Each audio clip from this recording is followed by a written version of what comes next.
Depuis 10 jours, les enquêteurs s'attellent à retrouver Émile, 2 ans et demi. Mais face à la complexité de l'affaire, un gros changement vient d'être apporté à l'enquête. L'enquête sur la disparition du petit Émile, 2 ans et demi, vient de prendre un nouveau tournant.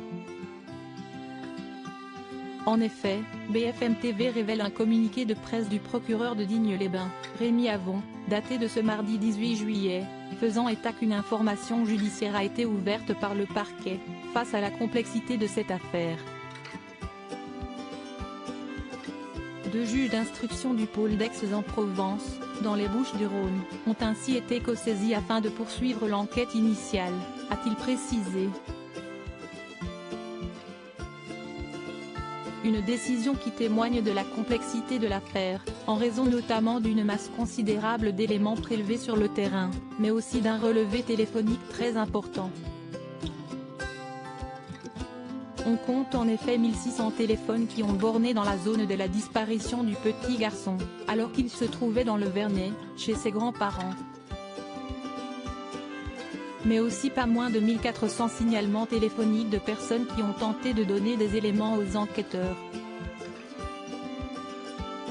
Des éléments qui sont décortiqués par les gendarmes, non pas sur le terrain, mais à Marseille dans leur bureau. Il est d'ailleurs mentionné par nos confrères de BFM TV, que sur le terrain, très peu de gendarmes sont encore présents. À l'exception de ceux qui interdisent l'accès au hameau, depuis l'arrêté de la mairie, qui a été prolongé jusqu'à la fin du mois.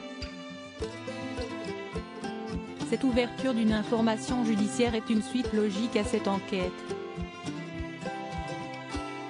L'enquête préliminaire étant très complexe et n'aboutissant pour le moment à rien, étant une affaire extrêmement lourde, comme rapporté par nos confrères, Rémi Avon a décidé de la remettre à 2 juges d'instruction.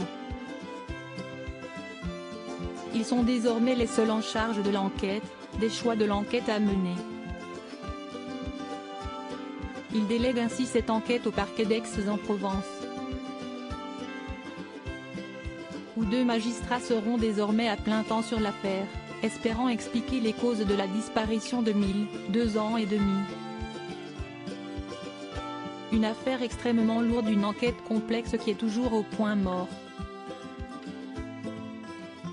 En effet, jusqu'ici aucune piste n'est exclue.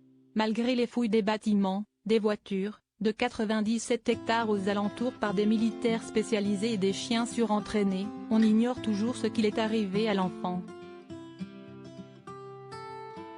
Depuis le début, de nombreuses pistes ont cependant été étudiées, et l'une d'entre elles a même provoqué une vive indignation sur les réseaux sociaux.